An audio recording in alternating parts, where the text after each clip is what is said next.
Alors qu'elle venait faire une livraison, la camionneuse est restée figée en voyant la photo de sa mère dans un cadre noir dans le bureau d'un millionnaire. Ce qu'elle a dit l'a laissée sans voix.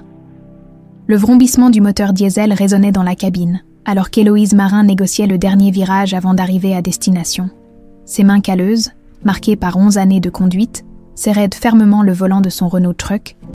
À 28 ans, elle connaissait chaque route de France comme sa poche.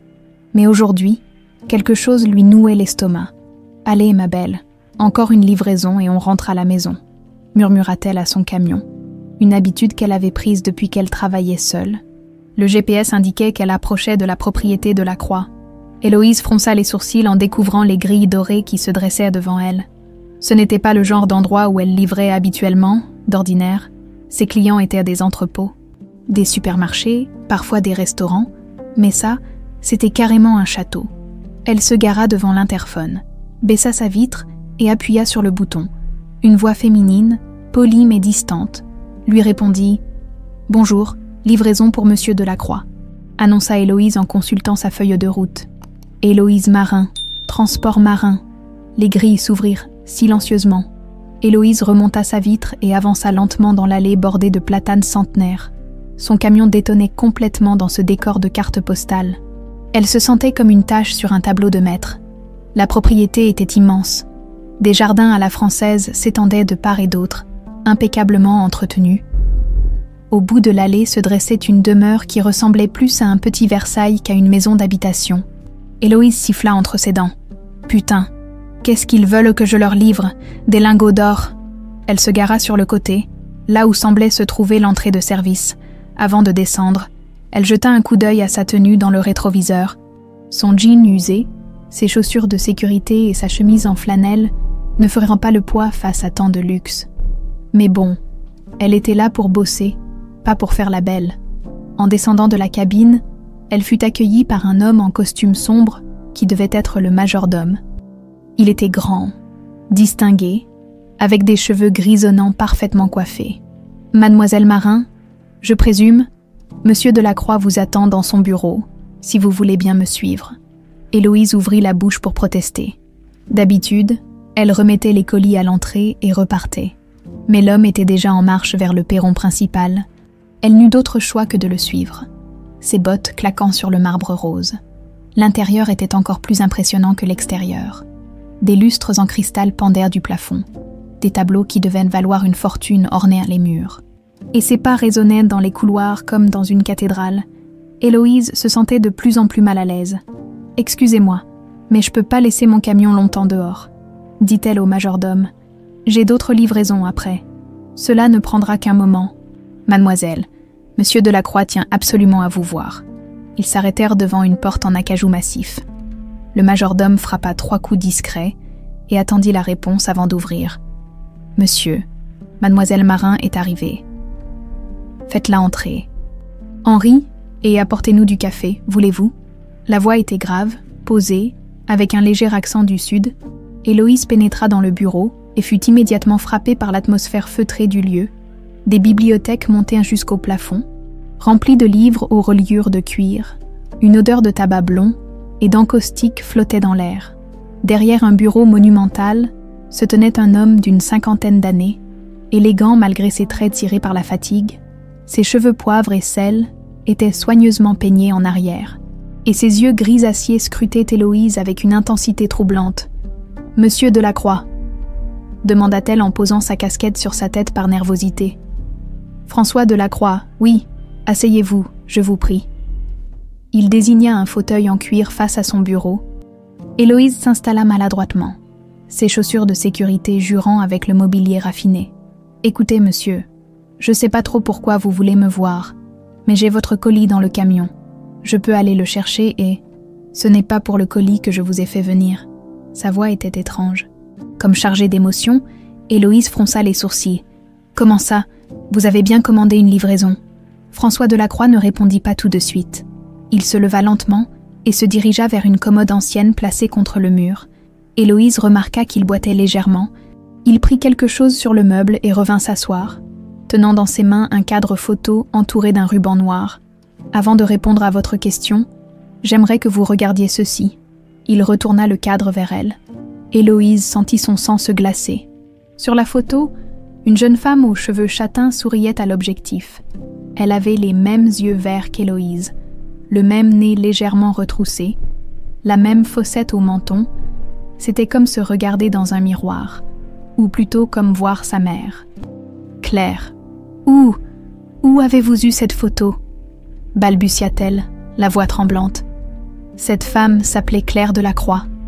Elle était mon épouse. Le monde d'Héloïse bascula. Elle agrippa les accoudoirs du fauteuil pour ne pas tomber. C'est impossible. Ma mère s'appelait Claire Marin. Elle est morte dans un accident de voiture quand j'étais bébé. Ma grand-mère me l'a dit. François la regardait avec une expression indéchiffrable. Mélange de douleur et de quelque chose qui ressemblait à de l'espoir. Votre grand-mère vous a menti, Héloïse, pour vous protéger. Me protéger de quoi et comment vous connaissez mon prénom? Henri, le majordome, revint avec un plateau et servit le café en silence. L'arôme familier ne parvint pas à calmer les nerfs d'Héloïse. Ses mains tremblaient tellement qu'elle n'osa pas toucher à la tasse. « Claire n'est pas morte dans un accident », reprit François d'une voix brisée. « Elle a été assassinée, torturée et assassinée par un homme nommé Armand Bellamy. Vous délirez complètement. » Héloïse se leva d'un bond. Renversant presque sa chaise, elle se dirigea vers la porte. Mais la voix de François l'arrêta. « Vous avez une cicatrice en forme de croissant sur l'épaule gauche, une tache de naissance sur la hanche droite, et vous vous mordez la lèvre inférieure quand vous êtes nerveuse, exactement comme le faisait votre mère. » Héloïse se figea. Comment pouvait-il savoir tout ça? Qui êtes-vous vraiment? Chuchota-t-elle. François se leva à son tour et contourna son bureau. Il s'approcha d'elle lentement, comme on approche d'un animal blessé. « Je suis votre père, Héloïse, et j'ai passé 28 ans à vous chercher. » Le silence qui suivit était si lourd qu'on aurait pu l'entendre tomber. Héloïse sentit ses jambes se dérober sous elle. Cette fois, elle ne put éviter de s'effondrer dans le fauteuil. « Non, non, c'est pas possible. Ma grand-mère m'aurait dit. Votre grand-mère, Marguerite Marin, était la mère de Claire. Quand notre fille a disparu, elle avait 6 mois. Une de mes domestiques, Madame Gisèle, l'a sauvée et l'a emmenée chez sa grand-mère.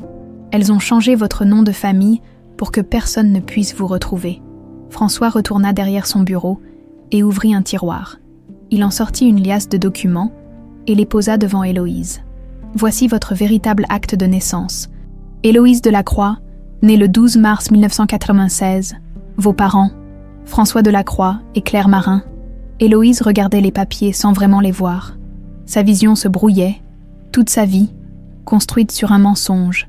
Sa grand-mère, qu'elle avait tant aimée, qui lui avait menti pendant des années. « Pourquoi ?» murmura-t-elle. « Pourquoi elle m'a caché tout ça? Parce qu'Armand Bellamy était encore vivant et qu'il vous aurait tué pour me faire souffrir davantage. » François reprit place dans son fauteuil, soudain vieilli de 10 ans. « Mais aujourd'hui, Héloïse, vous devez connaître la vérité, parce que le danger n'est pas terminé, et parce que vous avez le droit de savoir qui vous êtes vraiment. » Héloïse releva la tête, les yeux brillants de larmes contenues. « Et qui suis-je vraiment? Vous êtes ma fille, l'héritière de tout ce que vous voyez, et la dernière chance de faire justice pour votre mère. » La pendule sonna 3 coups. Dehors, le vent s'était levé et faisait claquer les volets. Héloïse regardait tour à tour la photo de sa mère et l'homme qui prétendait être son père, cherchant désespérément une faille dans cette histoire invraisemblable. Mais au fond d'elle, elle savait déjà qu'il disait la vérité. Le silence pesait dans le bureau comme une chape de plomb. Héloïse fixait toujours la photo de sa mère, cherchant dans ce visage radieux une explication à l'inexplicable. François respectait ce moment de stupeur, conscient que chaque seconde qui passait bouleversait un peu plus l'univers de sa fille. Comment elle est morte? Finit par demander Héloïse d'une voix à peine audible. François ferma les yeux un instant, comme pour puiser la force de revivre ce cauchemar. Claire avait 22 ans quand nous nous sommes mariés. Elle était lumineuse. Vous lui ressemblez tellement que j'ai cru voir un fantôme quand vous êtes entré. Il se leva et se dirigea vers la fenêtre, le regard perdu dans les jardins. J'étais déjà dans les affaires à l'époque, mais pas encore le magnate que je suis devenu. J'avais une petite entreprise de transport maritime, quelques bateaux, rien d'extraordinaire. Armand Bellamy possédait le double de ma flotte et ne supportait pas la concurrence. Armand Bellamy, répéta Héloïse. Ce nom résonnait dans sa tête comme une malédiction. Un homme sans scrupules.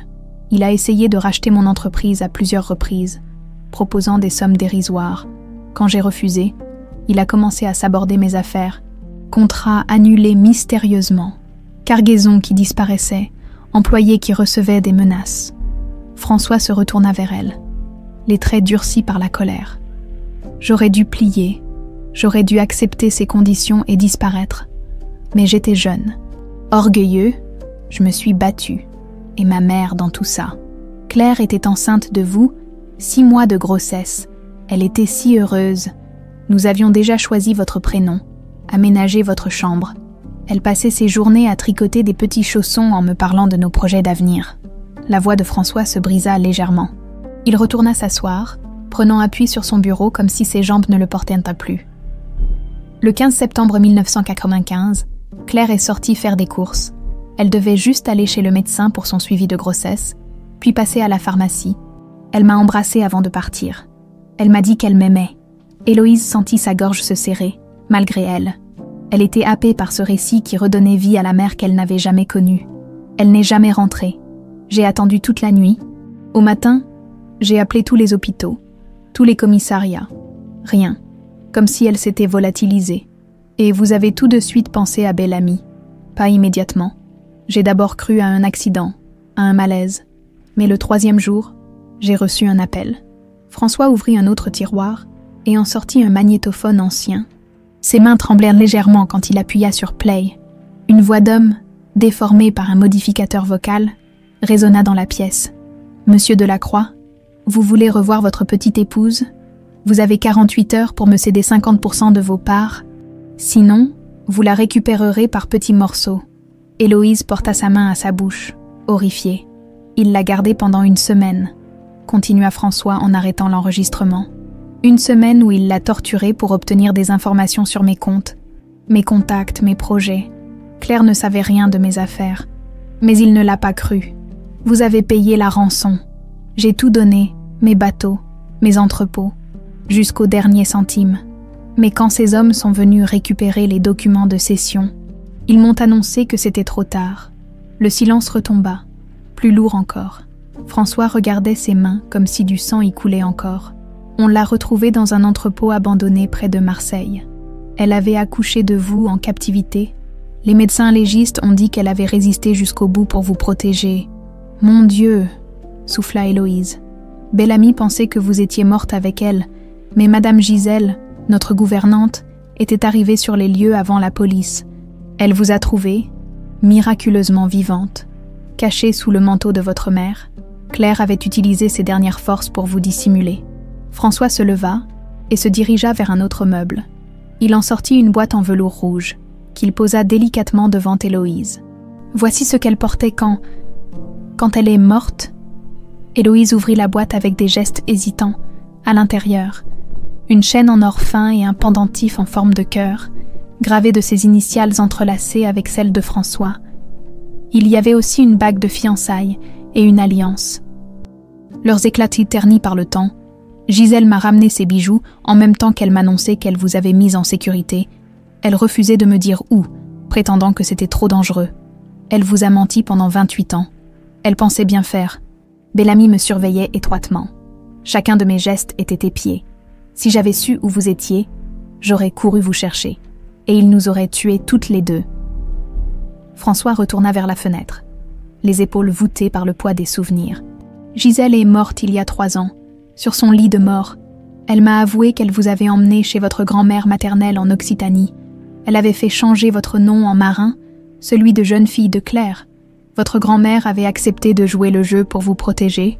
Grand-mère Marguerite, murmura Héloïse. Tout s'éclairait soudain. Les silences de sa grand-mère quand elle posait des questions sur ses parents, sa réticence à parler du passé, sa peur inexpliquée des étrangers. J'ai engagé des détectives privés pendant des années. Ils ont fouillé toute la France. Mais votre grand-mère avait bien fait les choses. Elle s'était installée dans un petit village perdu, loin de tout. Elle ne sortait jamais, ne parlait à personne. Vous étiez scolarisé à la maison jusqu'à vos 15 ans. Héloïse se souvenait effectivement de cette vie en vase clos, qu'elle avait attribuée au caractère sauvage de sa grand-mère Comment vous m'avez retrouvé alors? Par le plus pur des hasards, ou peut-être était-ce le destin. Un de mes employés vous a reconnu sur une aire d'autoroute il y a 6 mois. Il avait travaillé pour moi quand vous étiez bébé. Il se souvenait de votre ressemblance avec Claire. Il a relevé le nom de votre entreprise sur votre camion. François retourna s'asseoir, l'air soudain épuisé. J'ai commandé cette livraison bidon pour vous faire venir ici. J'avais besoin de vous voir de mes propres yeux avant de tout vous révéler. Héloïse toucha machinalement le pendentif de sa mère. Le métal était froid contre sa peau, mais elle y puisait une étrange force. Et Bellamy, il est toujours vivant. Armand Bellamy a 80 ans aujourd'hui. Il est mourant, rongé par un cancer, mais même à l'agonie, il ne renonce pas à sa vengeance. Sa vengeance. François hésita, comme s'il n'osait pas prononcer les mots qui allaient en suivre. Il y a 2 mois, j'ai appris qu'il avait découvert votre existence. Il sait qui vous êtes, où vous vivez. Il connaît même l'existence de vos enfants. Le sang d'Héloïse ne fit qu'un tour. Ses fils, Lucas et Nathan, 8 et 6 ans, sa première pensée fut pour eux: qu'est-ce qu'il veut? Ce qu'il a toujours voulu, me détruire complètement. Mais cette fois, il ne compte pas s'arrêter à vous. Il veut s'attaquer à la génération suivante. Héloïse se leva d'un bond, renversant sa chaise. Mes enfants n'ont rien à voir avec vos histoires. Je les emmène et on disparaît. Vous ne pouvez pas fuir indéfiniment. Héloïse. Et puis, François marqua une pause, le regard fuyant. Il y a autre chose que vous devez savoir, quelque chose d'encore plus troublant. Quoi encore? Votre ex-mari, Julien Rochefort, ce n'est pas son vrai nom. Héloïse sentit le sol se dérober sous ses pieds. Combien de mensonges sa vie pouvait-elle encore supporter? Il s'appelle en réalité Julien Bellamy. C'est le fils d'Armand. Cette révélation fut comme un coup de massue. Julien, l'homme qu'elle avait aimé, le père de ses enfants, était le fils de l'assassin de sa mère. Le monde d'Héloïse s'écroulait définitivement. Non, non, c'est impossible. Julien m'aimait. Il m'aime encore. J'aimerais pouvoir vous dire le contraire, ma chérie, mais la vérité est cruelle. François se leva et vint poser une main paternelle sur l'épaule d'Héloïse. Votre rencontre n'était pas un hasard. Julien s'est approché de vous sur ordre de son père.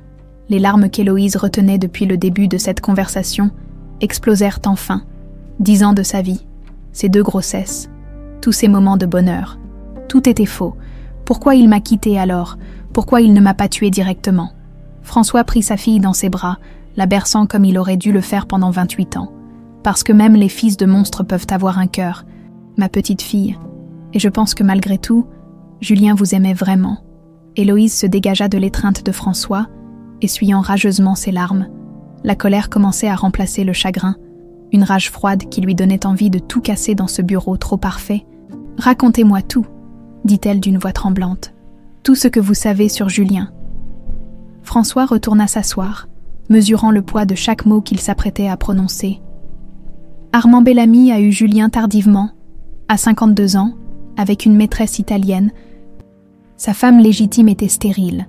Ce garçon a représenté pour lui l'héritier tant attendu. Et sa mère, Maria Rochefort, elle est morte quand Julien avait 15 ans, officiellement d'un cancer, mais mes sources pensent qu'elle a été empoisonnée. Elle voulait emmener son fils loin de l'influence d'Armand. Héloïse serra les poings. Chaque révélation ajoutait une couche de complexité à cette histoire sordide. Julien a été élevé pour me haïr, continua François. Armand lui racontait que j'étais responsable de tout leur malheur, que j'avais détruit leur famille. Il lui a appris le métier, les méthodes et la soif de vengeance. Mais comment il m'a trouvé? J'habitais avec ma grand-mère au milieu de nulle part. François ouvrit un dossier épais qu'il sortit de son tiroir. Des photos, des documents, des rapports de surveillance. Armand n'avait jamais cessé de vous chercher. Quand Gisèle est morte et qu'elle m'a révélé votre localisation, j'ai commis une erreur. J'ai envoyé immédiatement un détective en Occitanie pour vous retrouver. Il tendit une photo à Héloïse. On la voyait sortir de chez sa grand-mère, les cheveux plus longs, l'air plus jeune. Elle avait 18 ans sur ce cliché. Bellamy avait des espions partout. Ils ont intercepté mon détective et découvert votre existence. Mais au lieu de s'en prendre directement à vous, Armand a eu une idée plus raffinée. Envoyer son fils me séduire. Exactement. Julien devait gagner votre confiance, vous épouser, avoir des enfants avec vous, puis Au moment choisi par Armand, il devait vous tuer ainsi que vos enfants. La vengeance parfaite. Me faire perdre ma fille et mes petits-enfants comme lui avait perdu son héritier. Héloïse se leva et fit les 100 pas dans le bureau. Ses souvenirs remontaient à la surface. Mais sous un éclairage différent, cette première rencontre avec Julien à la fête foraine de Carcassonne, c'était l'été de ses 19 ans. Grand-mère Marguerite l'avait exceptionnellement autorisée à sortir pour la fête du village. Héloïse se souvenait de sa robe à fleurs, de sa nervosité à l'idée de rencontrer des gens de son âge. Julien n'était apparu comme un prince charmant, brun aux yeux bleus, sourire ravageur. Il l'avait invité à danser sur la musique d'un bal populaire. Il était drôle, attentionné, différent des garçons brutaux du village. Il était parfait, murmura Héloïse. Trop parfait. Les prédateurs savent comment approcher leur proie, dit François avec amertume. Julien avait étudié votre profil pendant des mois. Il savait que vous étiez isolé, en manque d'affection, rêvant d'évasion. Leur histoire d'amour avait été un tourbillon. Julien venait la voir chaque week-end. Prétendant travailler dans l'import-export à Toulouse, il apportait des cadeaux à sa grand-mère, l'aidait aux travaux de la ferme, jouait parfaitement le gendre idéal. Au bout de 6 mois, il lui avait proposé de partir avec lui. On va vivre notre vie. Loin d'ici, tu mérites mieux que cette prison dorée, lui disait-il. Grand-mère était contre, se souvint Héloïse. Elle ne l'aimait pas, elle disait qu'il y avait quelque chose qui clochait chez lui. Votre grand-mère avait développé un instinct de survie aiguisé. Elle sentait le danger. Mais Héloïse était amoureuse, à 20 ans. Elle avait suivi Julien à Lyon, où il prétendait avoir trouvé du travail. Il s'était installé dans un petit appartement. 1 an plus tard, elle était enceinte de Lucas. « Mes grossesses », dit-elle soudain. « Il était si heureux quand je lui annonçais que j'attendais un enfant. Si c'était du cinéma, il était excellent comédien. » François consulta ses notes. D'après mes informations, Julien avait ordre de faire durer le plaisir. Armand voulait que vous ayez le temps de m'aimer avant de vous perdre. Plus vous auriez d'enfants, plus ma douleur serait grande. Les premières années avaient été belles. Julien était un père aimant, un compagnon attentif. Il l'encourageait à passer son permis poids lourd, l'aidait à monter sa petite entreprise de transport. « Tu es forte, Héloïse. Tu peux réussir tout ce que tu veux, » lui répétait-il. « Pourquoi il m'a quittée alors? Si le plan était de me tuer, pourquoi partir ?» François hésita. Cette partie de l'histoire était plus trouble, plus humaine aussi. Mes sources pensent que Julien est tombé amoureux pour de bon. Au début, c'était un jeu, une mission. Mais en vous voyant avec vos enfants, en construisant cette vie de famille, il a craqué. Il y a 3 ans, Armand a voulu passer à l'action. Il estimait que vous aviez eu assez de bonheur et qu'il était temps de frapper. Mais quand il a donné l'ordre final à Julien, François sortit une autre photo du dossier. On y voyait Julien de profil, dans une voiture, en grande discussion avec un homme plus âgé qu'Héloïse ne reconnut pas. Cette photo a été prise 6 mois avant qu'il vous quitte. Julien rencontrait régulièrement les hommes de main de son père, mais selon nos écoutes, au lieu de planifier votre mort, il cherchait un moyen de vous protéger. Héloïse repensait aux derniers mois avant le départ de Julien. Il était devenu nerveux, distant parfois. Il avait des coups de téléphone qu'il prenait en sortant de la pièce. Il rentrait tard, prétextant des problèmes au boulot. Puis, un matin de mars, elle s'était réveillée seule. Un simple mot sur la table de la cuisine. « Je dois partir. Je ne peux pas t'expliquer pourquoi, mais c'est pour te protéger. Toi et les enfants. Ne me cherche pas. Oublie-moi. » J'ai cru qu'il avait quelqu'un d'autre, dit Héloïse, la voix brisée. Une femme plus jeune, plus belle. Je me suis dit que la routine l'avait lassée. Il vous a sauvé la vie en partant. Non, affirma François. En disparaissant, il a fait croire à Armand qu'il avait échoué dans sa mission. Bellamy était furieux, mais il pensait que son fils était juste un lâche. Et depuis, qu'est-ce qu'il est devenu? François referma le dossier avec un claquement sec. Il a disparu de la circulation pendant 2 ans. Puis il y a 1 an, il a ressurgi. Armand l'a rappelé à son chevet.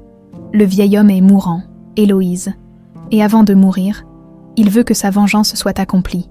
Julien a accepté. Il n'a pas eu le choix. Armand détient encore des preuves compromettantes sur lui. Des meurtres commis dans sa jeunesse sur ordre de son père. Si Julien refuse d'obéir, il finira ses jours en prison. Héloïse s'effondra dans le fauteuil. 10 ans de sa vie venaient de s'écrouler en quelques minutes. L'homme qu'elle avait aimé, le père de ses enfants, était à la fois sa protection et sa condamnation. « Mes enfants », murmura-t-elle. « Lucas et Nathan, ils ne savent rien de tout ça. Ils sont en sécurité pour le moment. Julien refuse de s'en prendre à eux. Mais Armand devient impatient. » François se leva et vint s'agenouiller devant sa fille. « Héloïse, je sais que c'est beaucoup à encaisser, mais vous devez comprendre une chose. Le temps presse, Armand ne vivra plus très longtemps, et avant de mourir, il veut voir sa vengeance accomplie. Qu'est-ce que vous attendez de moi? Que vous acceptiez ma protection, que vous veniez vivre ici avec vos enfants. J'ai des gardes du corps, des systèmes de sécurité. Personne ne pourra vous atteindre. » Héloïse secoua la tête. « Je ne peux pas, ma vie. C'est mes camions, la route. Je ne sais pas vivre dans une cage dorée. Même pour sauver vos fils. » Cette question toucha au cœur de ses angoisses maternelles.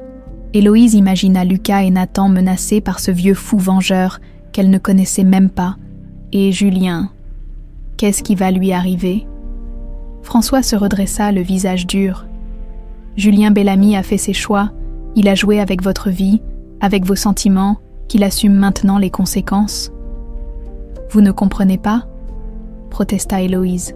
« Malgré tout ce que vous me dites, je l'aime encore, et c'est le père de mes enfants, le fils de l'assassin de votre mère. Je sais, vous croyez que c'est facile, vous croyez que mon cœur suit la logique. » François soupira. Il avait oublié à quel point l'amour pouvait rendre aveugle. « Il y a autre chose, » dit-il finalement. « Quelque chose que vous devez savoir sur vos enfants. » « Quoi encore ? » « Lucas et Nathan sont les petits-fils d'Armand Bellamy. Mais aussi mes petits-fils. Le sang des 2 familles ennemies coule dans leurs veines. » Héloïse sentit un frisson glacé la parcourir. Cette ironie du sort était cruelle. Ses fils portaient en eux l'héritage de cette guerre familiale qu'ils n'avaient pas choisie.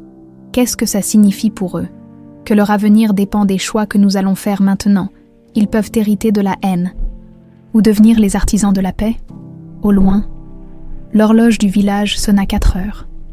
Le temps filait, et avec lui, l'innocence d'Héloïse s'évanouissait définitivement. François se dirigea vers un coffre-fort dissimulé derrière un tableau représentant un paysage de Provence. Ses gestes étaient lents, solennels, comme s'il s'apprêtait à révéler les derniers secrets d'une famille maudite. « Avant de prendre votre décision, Héloïse, vous devez comprendre exactement ce que représente l'Empire de la Croix. » Il sortit plusieurs dossiers épais qu'il étala sur son bureau. Héloïse aperçut des plans, des contrats, des relevés bancaires au montant vertigineux. « Quand Armand a assassiné votre mère, j'ai juré sur sa tombe que je le détruirais. Pas seulement lui, mais tout ce qu'il avait construit. » François ouvrit le premier dossier, révélant des photos d'usines, de ports, d'immeubles de bureaux. « Pendant 28 ans, j'ai consacré ma vie à cette vengeance. Chaque euro gagné, chaque entreprise rachetée, chaque concurrent écrasé, tout était dirigé contre Bellamy. » Héloïse parcourait les documents. Impressionnée malgré elle par l'ampleur de cet empire, « Vous possédez tout ça. 75% du transport maritime en Méditerranée, 40% des ports français, des usines dans 12 pays, et surtout, il pointa du doigt un plan architectural complexe, le projet Poséidon, le plus grand centre logistique d'Europe, qui doit voir le jour l'année prochaine, un investissement de 3 milliards d'euros, et le rapport avec Bellamy. François eut un sourire amer. Poséidon va être construit sur les ruines de l'ancien empire Bellamy. J'ai racheté ces entreprises une par une, souvent pour une bouchée de pain. Ses fils et petits-enfants travaillant maintenant pour moi. Sans le savoir, Héloïse comprenait peu à peu l'ampleur de cette guerre économique. 2 hommes qui s'étaient entretués à coups de millions, détruisant au passage des centaines de vies. Mais quel est le prix de tout ça? François se figea. Cette question touchait au cœur de ses remords. Le prix, c'est que pour vaincre un monstre, j'en suis devenu un autre. Il ouvrit un second dossier, plus sombre celui-là, des articles de journaux, des rapports de police, des photos de manifestations, l'usine Méditerranée Shipping, à Toulon. J'ai racheté cette entreprise en 2010. Pour la rentabiliser, j'ai licencié 800 employés du jour au lendemain. Héloïse parcourut les coupures de presse, des familles brisées, des suicides, des drames sociaux. Parmi ses employés, il y avait le fils unique d'Armand Bellamy, Thomas Bellamy, 25 ans, marié, père d'un nouveau-né. Qu'est-ce qui lui est arrivé? Il s'est pendu dans son garage 3 semaines après son licenciement. Il n'arrivait plus à payer son crédit immobilier. Sa femme était partie avec le bébé chez ses parents. François referma brutalement le dossier. Sa mort a relancé la haine d'Armand. C'est à ce moment-là qu'il a décidé de passer à l'offensive pour vous retrouver. Héloïse se sentait écœurée. Cette spirale de vengeance semblait sans fin. Vous voulez dire que la mort de ce garçon a signé votre arrêt de mort? Oui, Armand considère que je lui ai pris son petit-fils. Il veut me prendre les miens en retour. Mais vous ne saviez pas que Thomas était son fils. Non. Mais est-ce que ça change quelque chose? J'ai détruit la vie de centaines de personnes pour assouvir ma vengeance. Thomas Bellamy n'était qu'un dommage collatéral parmi d'autres. François se dirigea vers la fenêtre. Dehors, les jardiniers taillaient les haies avec une précision mécanique. Voilà pourquoi je vous dis que notre héritage est maudit, Héloïse. Cet empire que je vous lègue a été bâti sur la souffrance et la mort. Alors pourquoi vous me proposez d'en hériter? François se retourna, les yeux brillants d'une détermination farouche. Parce que vous êtes différente. Vous avez grandi loin de cette corruption. Élevée par une femme simple et honnête. Vous pourriez transformer cet empire de vengeance en quelque chose de noble. Il revint vers son bureau et sortit un testament épais de plusieurs pages. Tout est déjà préparé. Si vous acceptez, vous devenez propriétaire de l'intégralité de mes biens, mais à une condition. Laquelle? Que vous utilisiez cette fortune pour réparer une partie du mal que j'ai causé, les familles que j'ai détruites, les employés que j'ai licenciés, les petites entreprises que j'ai coulées. Héloïse feuilleta le testament. Les montants étaient astronomiques, presque irréels. 15 milliards d'euros, lut-elle à voix haute. C'est une plaisanterie. Pas du tout. Vous deviendriez instantanément l'une des femmes les plus riches d'Europe. Et mes enfants, ils hériteraient à leur majorité de part dans toutes mes entreprises. Leur avenir serait assuré jusqu'à la fin de leurs jours. Héloïse posa le testament et se mit à faire les 100 pas. Cette proposition était à la fois tentante et terrifiante. Il y a un piège, n'est-ce pas, avec Bellamy? François hocha la tête gravement. Armand sait que je vous ai retrouvé. Si vous acceptez publiquement votre héritage, vous devenez automatiquement sa cible prioritaire. Et si je refuse, il vous tuera quand même. Mais au moins, vos enfants n'hériteront pas du fardeau de cette guerre. C'était un dilemme impossible. Accepter signifiait mettre sa vie en danger, mais offrir un avenir doré à ses fils. Refuser revenait à les condamner à rester des victimes. Combien de temps j'ai pour décider? Pas longtemps. Mes sources m'indiquent qu'Armand prépare quelque chose. Il devient imprévisible. Ses médecins ne lui donnent plus que quelques semaines. François ouvrit un dernier dossier, celui-ci entièrement consacré à Armand Bellamy. Photos de surveillance, rapports médicaux, témoignages d'anciens employés. Regardez-le aujourd'hui, 80 ans, rongé par le cancer, mais toujours aussi dangereux. Sur la photo la plus récente, Héloïse découvrit un vieil homme décharné, aux yeux enfoncés, mais au regard encore brûlant de haine. Il était dans un fauteuil roulant, entouré de machines médicales. Il vit dans un bunker sous sa propriété de Cannes, 30 gardes du corps, système de surveillance ultra-moderne, un vrai paranoïaque. Et Julien, il vit là-bas aussi. François consulta ses notes. Julien va et vient. Il a un appartement à Nice, mais passe la plupart de son temps au chevet de son père. Nos espions disent qu'il se dispute mot souvent. À propos de quoi? De vous? Probablement, Julien essaye encore de vous protéger, mais Armand devient de plus en plus pressant. Héloïse sentit son cœur se serrer, malgré tout ce qu'elle venait d'apprendre. Elle ne pouvait s'empêcher d'éprouver de la compassion pour Julien. Il y a autre chose, continua François. Mes informateurs pensent qu'Armand prépare un coup d'éclat pour ces dernières semaines, quelque chose de spectaculaire. Quel genre? Il veut que sa mort serve de détonateur. Il a préparé un testament qui révélera publiquement toute l'histoire. Votre identité, l'assassinat de Claire, la guerre entre nos familles, tout sera rendu public. Héloïse blêmit. Si cette histoire éclatait au grand jour, ses enfants deviendraient la cible de tous les journalistes. Il peut faire ça. Il a des preuves, des témoignages, des documents. Quand cette bombe explosera, vous ne pourrez plus mener une vie normale. François se rassit, soudain vieilli. C'est son dernier coup de génie, même mort. Il continuera à nous pourrir la vie. Alors je n'ai vraiment pas le choix. Il faut que j'accepte votre protection. Ce n'est pas si simple. Accepter ma protection signifie aussi accepter les responsabilités qui vont avec. Vous deviendrez la cible de tous mes ennemis, pas seulement d'Armand.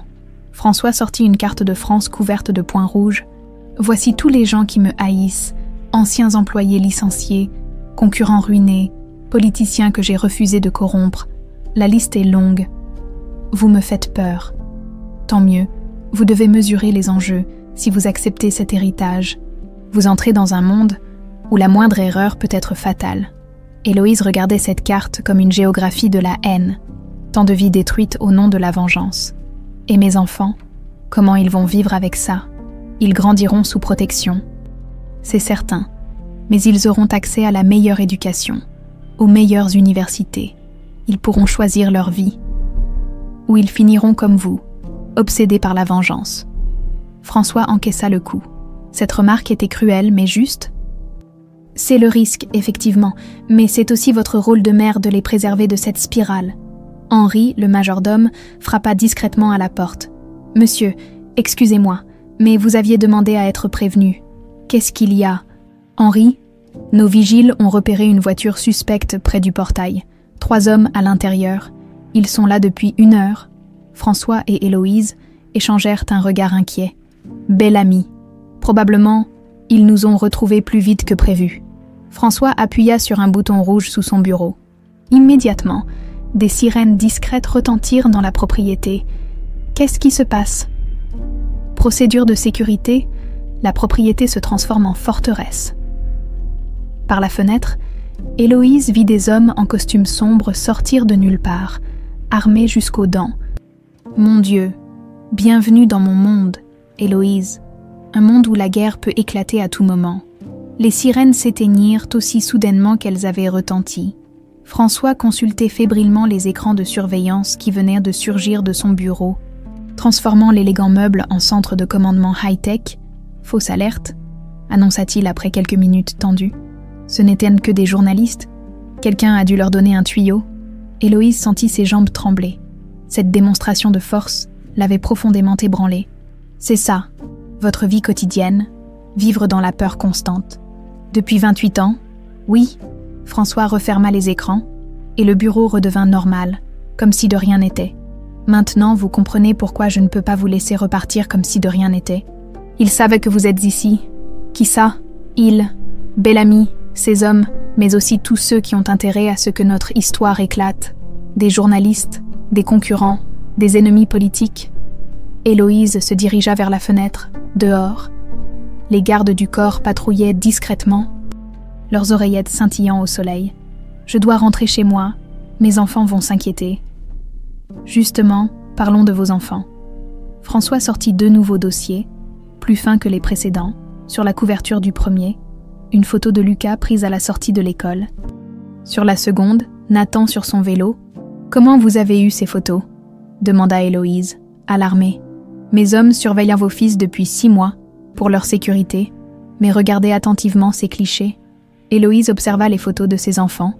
Lucas, 8 ans, grand pour son âge, les cheveux châtains et les yeux verts comme elle. Nathan, 6 ans, plus petit, les cheveux plus foncés et les yeux d'un bleu profond. Qu'est-ce que je suis censée voir? François posa une photo d'Armand Bellamy jeune à côté de celle de Nathan. Regardez bien les yeux, la forme du visage, l'implantation des cheveux. Héloïse sentit un frisson glacé la parcourir. La ressemblance était troublante. Nathan avait hérité des traits des Bellamy. Et maintenant, observez Lucas. François plaça une photo de lui-même à 30 ans près de celle de son petit-fils. Même port de tête, même regard déterminé, même menton volontaire. Non, murmura Héloïse. C'est impossible. Vos fils portent chacun l'héritage génétique de nos 2 familles ennemies. Lucas ressemble au Delacroix, Nathan au Bellamy. Héloïse s'effondra dans le fauteuil. Cette révélation ajoutait une dimension tragique à toute l'histoire. Qu'est-ce que ça signifie pour eux? Que leur simple existence est un symbole. Ils incarnent la réconciliation possible entre nos 2 clans ou la perpétuation de la guerre. François s'assit en face d'elle, le regard grave. Armand l'a compris lui aussi. Il sait que Nathan lui ressemble, que le sang des Bellamy coule dans ses veines. C'est pour ça qu'il hésite encore à vous tuer. Il veut récupérer Nathan. Il y pense sérieusement, imaginer, élever le petit-fils qui lui ressemble, en faire son héritier spirituel, lui enseigner la haine des Delacroix. Héloïse bondit de son siège. Jamais, jamais, il ne touchera à mes enfants. C'est exactement pour ça que vous devez accepter ma protection. Seul, vous ne pourrez pas lutter contre Armand. Héloïse se mit à faire les 100 pas, vers les 100, l'esprit en ébullition. Cette histoire prenait une ampleur qu'elle n'avait pas imaginée. Et Julien, il sait pour la ressemblance. Bien sûr, c'est même ce qui le déchire le plus, voir son père dans les traits de Nathan, voir mon père dans ceux de Lucas. François sortit une autre photo, plus récente. On y voyait Julien observant de loin ses fils jouer dans un parc. Cette photo a été prise il y a 15 jours. Julien vient souvent vous épier, vous et les enfants. Il ne peut pas s'empêcher de venir voir ce qu'il a perdu. Il les aime, dit Héloïse avec conviction. Malgré tout ce que vous me racontez, je sais qu'il aime ses fils. C'est probable, mais l'amour suffira-t-il quand Armand lui donnera l'ordre de les tuer? Cette question horrible resta suspendue dans l'air. Héloïse imaginait Julien face à ce dilemme atroce. « Il y a autre chose », continua François. « Mes psychologues ont analysé les profils de vos enfants à partir des rapports de leurs instituteurs. Vous espionnez mes fils à l'école? Pour leur sécurité, oui, et leurs analyses sont troublantes. » François ouvrit le dossier de Lucas. Lucas montre des signes de leadership naturel. Il protège les plus faibles, organise ses camarades, fait preuve d'un sens aigu de la justice. C'est un Delacroix dans l'âme. Puis il ouvrit celui de Nathan. Nathan est plus solitaire, plus réfléchi. Il observe beaucoup, analyse, stratège. Il a l'intelligence calculatrice des Bellamy. Vous êtes en train de me dire que mes enfants sont programmés génétiquement pour se haïr. Non, je dis qu'ils ont hérité des qualités et des défauts de nos deux familles. À vous de les éduquer pour que ces traits deviennent complémentaires, plutôt qu'antagonistes.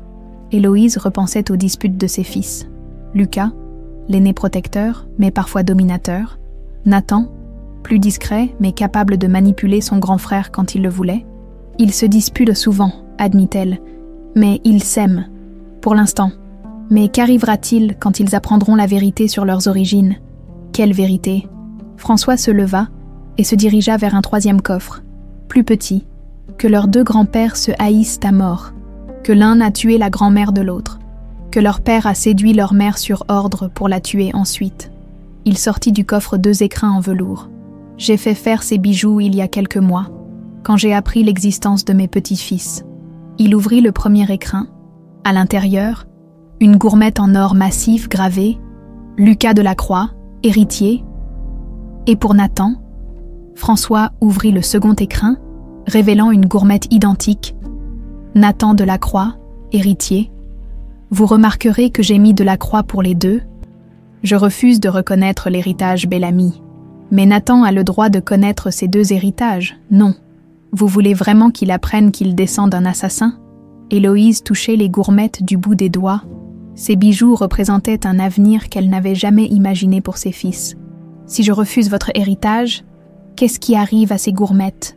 Elles restent dans le coffre, et vos fils grandissent comme des enfants normaux, pauvres, mais normaux. Et si j'accepte, ils deviennent les héritiers de l'une des plus grandes fortunes d'Europe, mais aussi les cibles de tous nos ennemis. François referma les écrins et les remit dans le coffre. La décision vous appartient, Héloïse. Mais je dois vous prévenir, le temps presse.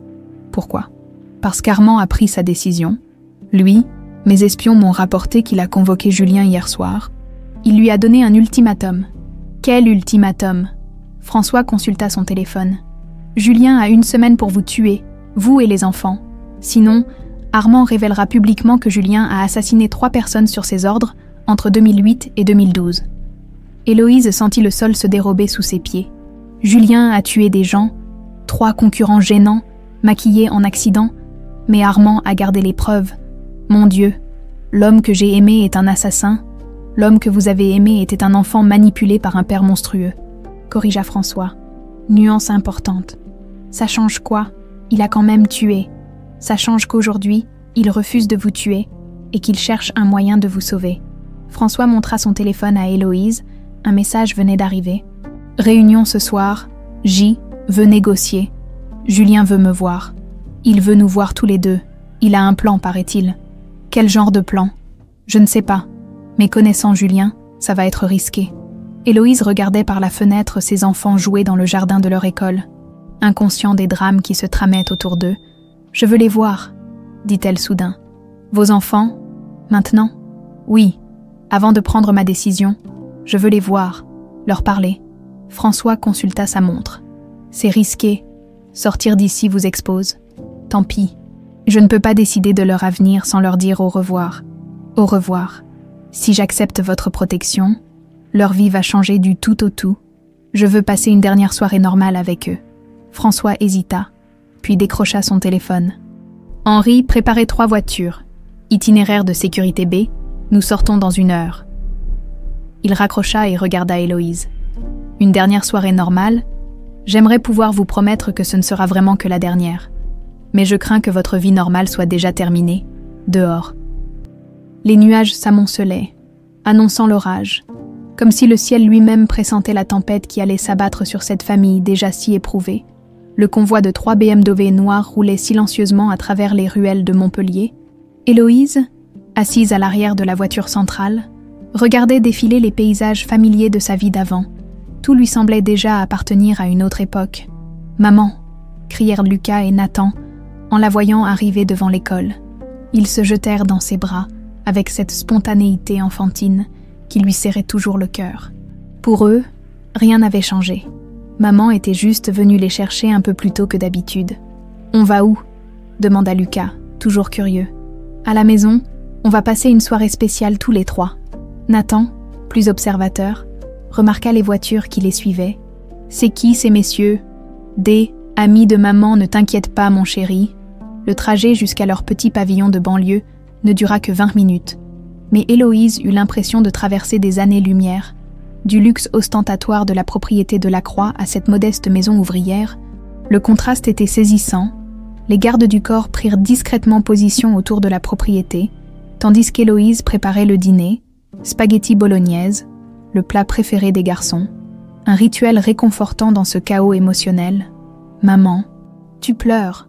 demanda Nathan en la voyant essuyer discrètement ses yeux. « Non, mon cœur, c'est juste les oignons. » Mais Lucas, plus grand, sentait bien que quelque chose clochait. « Maman, il y a un problème avec papa ?» Cette question la transperça. Comment expliquer à un enfant de 8 ans que son père était le fils de l'assassin de sa grand-mère ? « On va en parler après le dîner, d'accord ?» Le repas se déroula dans une atmosphère faussement détendue. Les enfants racontèrent leur journée d'école, leurs disputes avec les copains, leurs projets pour le week-end. Héloïse les écoutait avec une attention douloureuse, gravant chaque mot dans sa mémoire. Vers 20h, après avoir couché Nathan et mis Lucas devant un dessin animé, elle reçut un appel de François. « Il est là », dit-il simplement. « Julien. Il nous attend au café de la gare, seul, apparemment. » Héloïse sentit son cœur s'emballer. Revoir Julien, après tout ce qu'elle venait d'apprendre. « J'arrive. Héloïse, soyez prudente. Nous ne savons pas à quoi nous attendre. » Elle demanda à Madame Dupuis. Sa voisine, de garder un œil sur les enfants.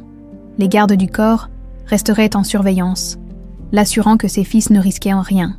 Le café de la gare était presque désert à cette heure. Seuls quelques voyageurs attendaient le dernier train pour Paris. Héloïse repéra immédiatement Julien, assis dans un coin sombre, une casquette enfoncée sur les yeux. Il avait vieilli, ses traits étaient tirés, ses cheveux grisonnants sur les tempes. Mais quand leurs regards se croisèrent, elle retrouva cette étincelle qui l'avait fait craquer 10 ans plus tôt. Héloïse. Sa voix était rauque, chargée d'émotion. Il se leva maladroitement, ne sachant comment la saluer. « Bonjour Julien. » Elle resta debout, les bras croisés, sur la défensive.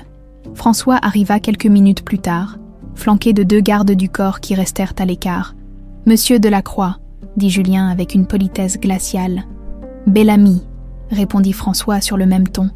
Ils s'assirent autour d'une table bancale, 3 personnes liées par le sang et la haine, essayant de trouver une issue à ce cauchemar. « Alors, » demanda François, « votre plan génial ?» Julien sortit une enveloppe de sa veste et la posa sur la table. « Les preuves des 3 meurtres que j'ai commis, photos, témoignages, expertise, tout ce qu'Armand détient contre moi. » Héloïse frissonna. Ces documents représentèrent la condamnation de l'homme qu'elle avait aimé. « Comment vous les avez récupérés ? Je les ai volés hier soir pendant qu'il dormait. Il ne s'en est pas encore aperçu. François examina les documents avec attention. Impressionnant. Avec ça, vous pourriez faire chanter votre père. Je ne veux pas le faire chanter. Je veux le tuer. Le silence qui suivit était si lourd qu'on entendait les mouches voler. Héloïse regardait Julien avec des yeux écarquillés. Tu veux tuer ton propre père? Ce monstre a détruit ma vie, la vôtre, celle de nos enfants. Il ne mérite pas de vivre. Et après, tu crois que ça va tout arranger?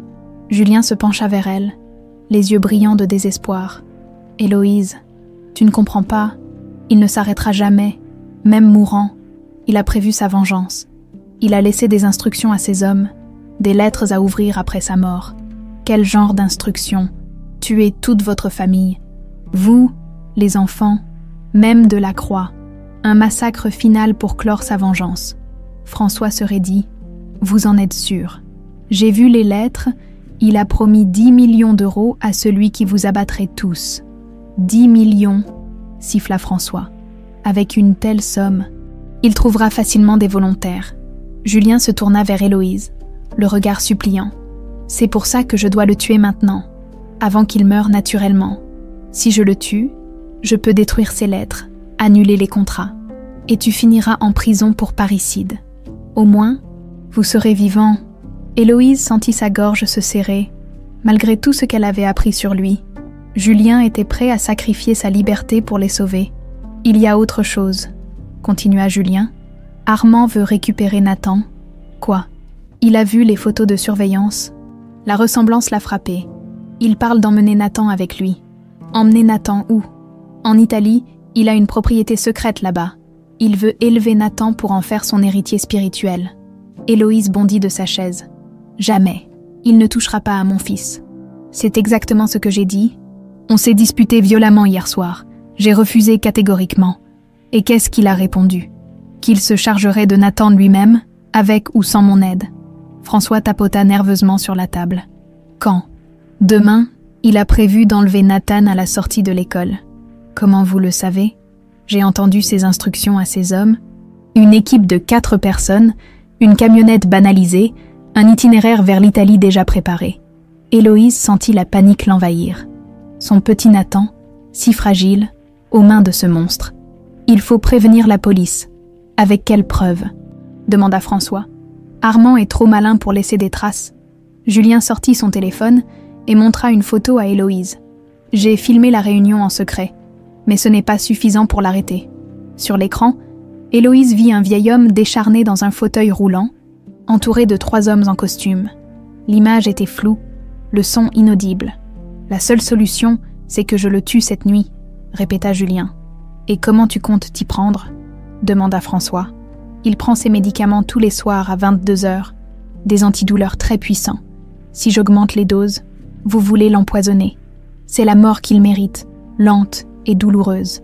Héloïse regardait cet homme qu'elle avait aimé planifier froidement un meurtre. Julien était-il devenu un monstre lui aussi? Et si tu te fais prendre? Je ne me ferai pas prendre. Je connais ses habitudes, ses gardes, ses systèmes de sécurité. Julien, dit-elle doucement, regarde-toi. Tu es en train de devenir comme lui. Non, je ne tue que pour vous protéger. Lui, il tue par plaisir. François intervint. Il y a peut-être une autre solution. Les 2 autres se tournèrent vers lui. Laquelle? Nous pourrions simuler votre mort, Héloïse. Faire croire à Armand que Julien a accompli sa mission. Comment? J'ai des contacts dans la police. À l'hôpital, on pourrait organiser un faux accident, un faux décès. Julien secoua la tête. Ça ne marchera pas. Armand voudra voir les corps. Il ne se contentera pas d'un certificat de décès. Alors quoi? On attend qu'il meure naturellement. Il lui reste peut-être 1 mois à vivre. Vous croyez qu'on peut protéger Héloïse et les enfants pendant 1 mois contre tous ces tueurs? La conversation tournait en rond. Chaque solution semblait pire que la précédente. Il y a bien une autre possibilité, dit finalement Héloïse. Laquelle? Que je me livre à lui.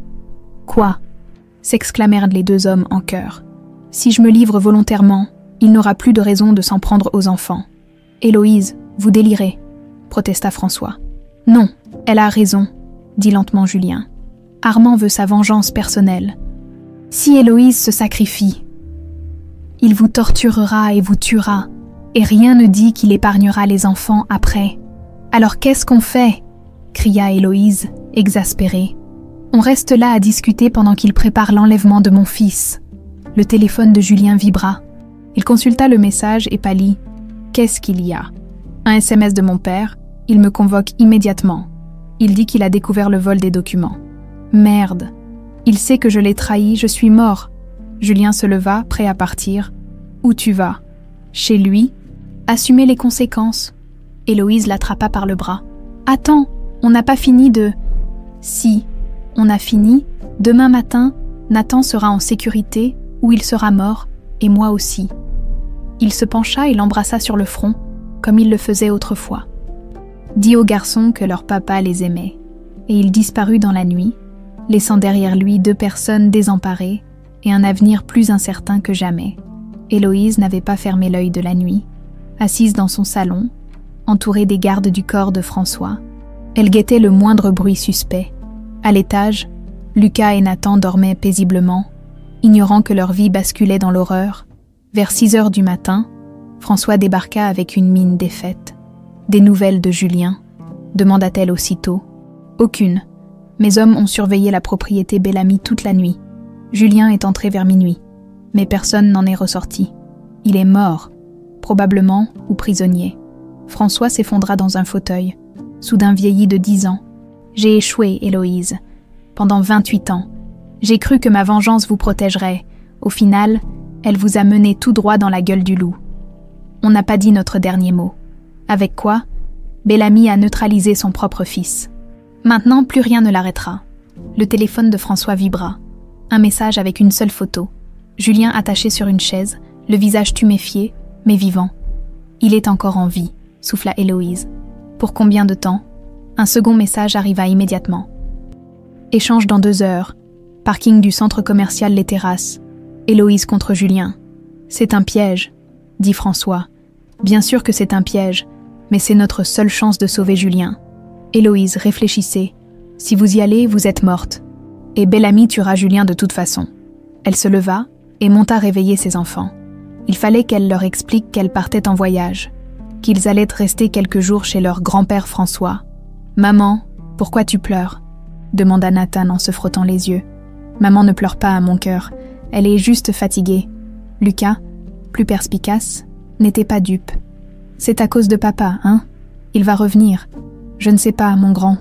Peut-être. » En redescendant, elle trouva François au téléphone avec ses avocats, essayant de finaliser rapidement les papiers d'adoption des enfants. « Si quelque chose m'arrive, » dit-elle, « promettez-moi de les élever comme vos propres fils. Rien ne vous arrivera.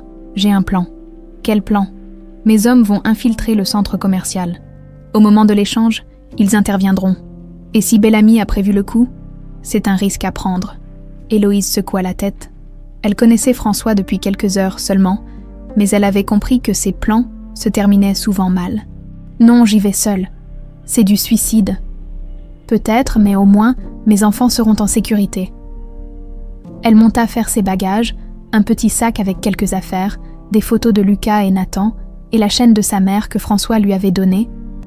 En fouillant dans ses affaires personnelles, elle tomba sur une vieille boîte à chaussures qu'elle avait récupérée après la mort de sa grand-mère. Elle contenait quelques souvenirs, des lettres d'amour de Julien, des dessins d'enfants, et... Qu'est-ce que c'est que ça ? Au fond de la boîte, enveloppée dans un tissu jauni, elle découvrit une enveloppe cachetée, sur le devant, une écriture qu'elle ne reconnaissait pas. Pour Héloïse, quand elle sera assez grande pour comprendre, les mains tremblantes, elle décacheta l'enveloppe, à l'intérieur, plusieurs feuilles d'une écriture fine et soignée. « Ma chérie, si tu lis cette lettre, c'est que je ne suis plus là pour te protéger. Je m'appelle Claire, et je suis ta maman. » Héloïse sentit ses jambes se dérober. Cette lettre, sa mère l'avait écrite avant de mourir. « Je sais que Marguerite, ta grand-mère, t'a dit que j'étais morte dans un accident. Ce n'est pas vrai. Je vais mourir, mais pas dans un accident. Des hommes méchants m'ont enlevée parce qu'ils en veulent à ton papa. » Elle continua sa lecture, les larmes coulant librement sur ses joues. « Je suis enceinte de toi depuis 6 mois. Je sens que tu bouges dans mon ventre. Tu es si vivante. Je t'aime déjà plus que ma propre vie. C'est pour ça que j'écris cette lettre, au cas où. » La lettre détaillait les circonstances de l'enlèvement, les tortures subies, mais aussi l'espoir que sa fille survive. « Si quelque chose m'arrive, ta grand-mère s'occupera de toi. Elle a promis de te cacher, de te protéger. N'en veux jamais à ton papa. Il t'aime déjà si fort. Cette guerre n'est pas la sienne. C'est celle d'hommes qui ont oublié ce qu'était l'humanité. » Mais c'est la fin de la lettre qui bouleversa Héloïse. « Ma petite fille, si un jour tu découvres la vérité sur notre famille, si un jour la haine essaie de t'emporter, souviens-toi de ceci. Dans le tiroir secret de la commode de ta grand-mère, j'ai caché quelque chose qui peut tout changer. Quelque chose qu'Armand Bellamy croit disparu pour toujours. » Héloïse se précipita vers la commode de sa grand-mère, qu'elle avait récupérée après sa mort, un meuble ancien, en bois massif. Elle examina chaque tiroir, cherchant le mécanisme secret. Au bout de 20 minutes, elle trouva une pression au bon endroit, et un petit tiroir dissimulé s'ouvrit. À l'intérieur, une clé USB et un mot de sa mère. Cette clé contient la preuve qu'Armand Bellamy a tué son propre frère en 1987 pour hériter de l'entreprise familiale. C'est Madame Gisèle qui me l'a donnée. Elle avait été témoin du meurtre.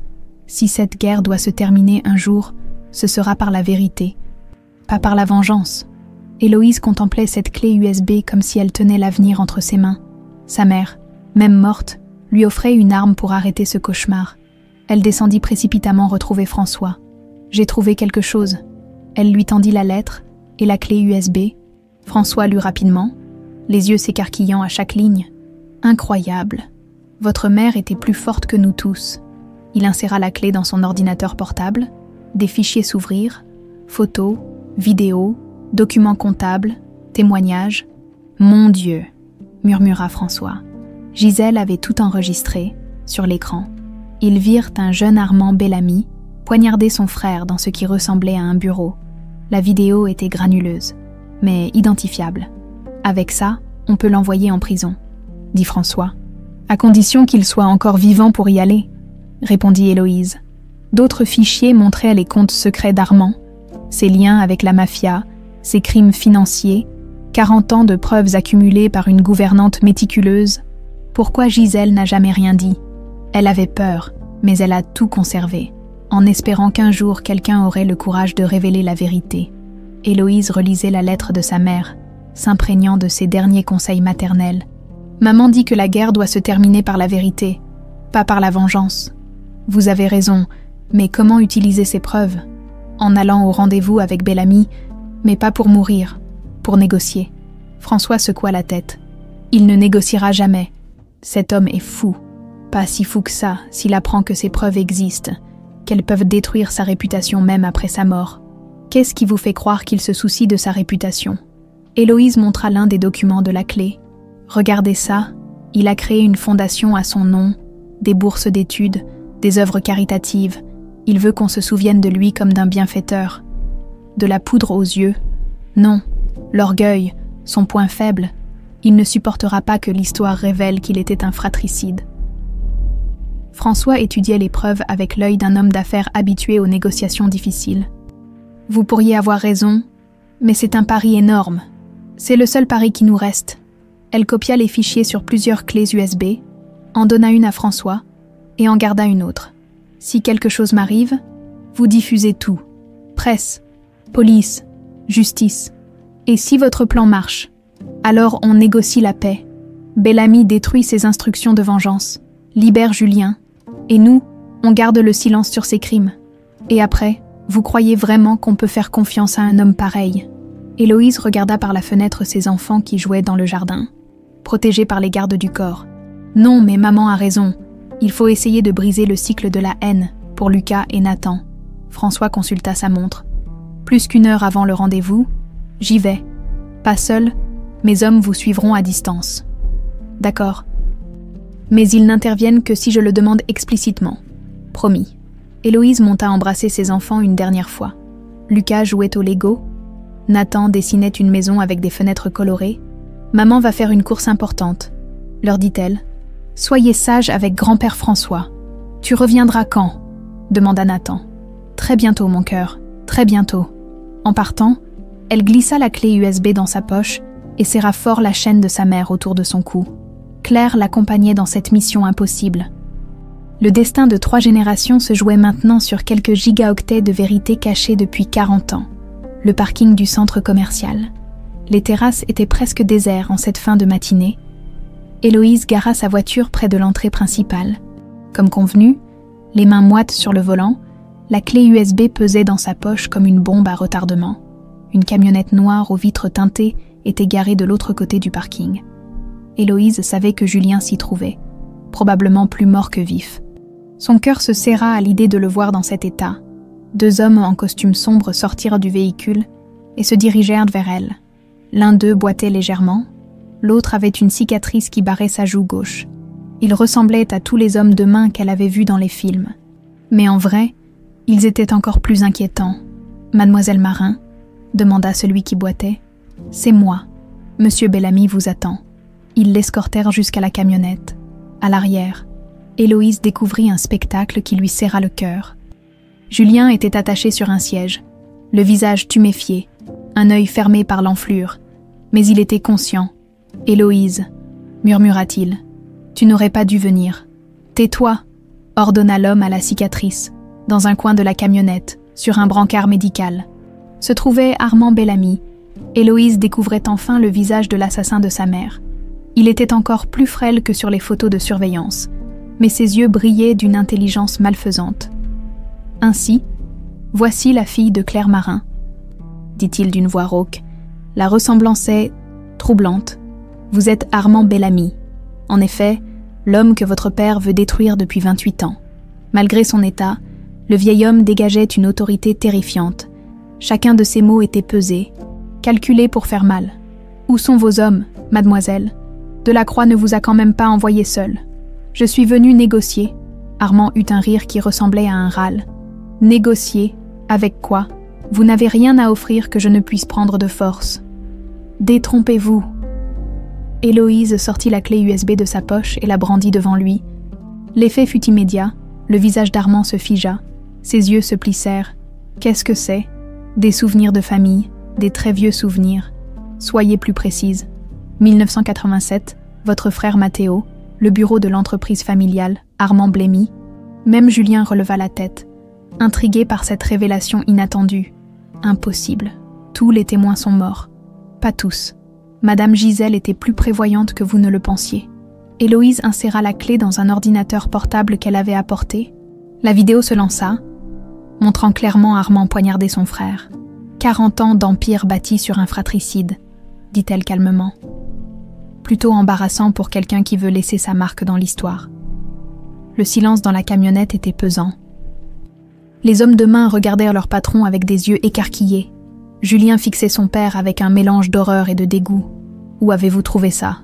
demanda finalement Armand. « Ma mère l'avait caché, avec beaucoup d'autres choses, comptes secrets, liens avec la mafia, assassinat commandité, 40 ans de preuves. Que voulez-vous ? La paix, vous libérez Julien, vous annulez vos instructions de vengeance posthume, et ces preuves restent secrètes. » Armand réfléchissait, son cerveau de vieux renard calculant les avantages et les inconvénients. « Et en échange, nous disparaissons. Mes enfants et moi quittons la France, nous nous installons à l'étranger, vous n'entendrez plus jamais parler de nous. Et Delacroix, François renonce à sa vengeance. La guerre s'arrête avec votre mort naturelle. » Julien regardait Héloïse avec des yeux admiratifs. Elle venait de prendre le contrôle de la situation avec un sang-froid qu'il ne lui connaissait pas. « Vous êtes naïve, » dit Armand. « Qu'est-ce qui m'empêche de vous tuer tous les deux et de récupérer cette clé ? Le fait que j'ai donné des copies à plusieurs personnes. Si je ne donne pas signe de vie dans 2 heures, tout sera rendu public. Bluff. Vous voulez parier votre réputation là-dessus ? » Armand ferma les yeux, pesant ses options. Il avait passé sa vie à manipuler, à calculer, à anticiper. Mais cette jeune femme venait de le mettre échec et mat avec les propres armes de son passé. « Il y a un problème, » dit-il finalement. « Lequel ? Mes instructions de vengeance ne sont pas entre mes mains. Je les ai confiées à quelqu'un d'autre. »« Qui ?» Armand sourit, retrouvant un peu de sa superbe. « Mon neveu, Antonio, le fils de Mathéo. Celui que j'ai tué. Ironique, n'est-ce pas ? Héloïse sentit son sang se glacer. Ce plan avait une faille qu'elle n'avait pas prévue. Où est-il? En Italie. Et il ne sait pas que j'ai tué son père. Il croit que c'est Delacroix le responsable. Appelez-le. Annulez les instructions. Impossible. Antonio n'est pas au courant de votre existence. Il pense que les lettres qu'il détient concernent uniquement Delacroix. Julien intervint pour la première fois. « Papa, arrêtez ce jeu. Appelez Antonio et dites-lui la vérité. » « La vérité? Que j'ai tué son père pour récupérer l'entreprise? Tu crois qu'il va bien le prendre?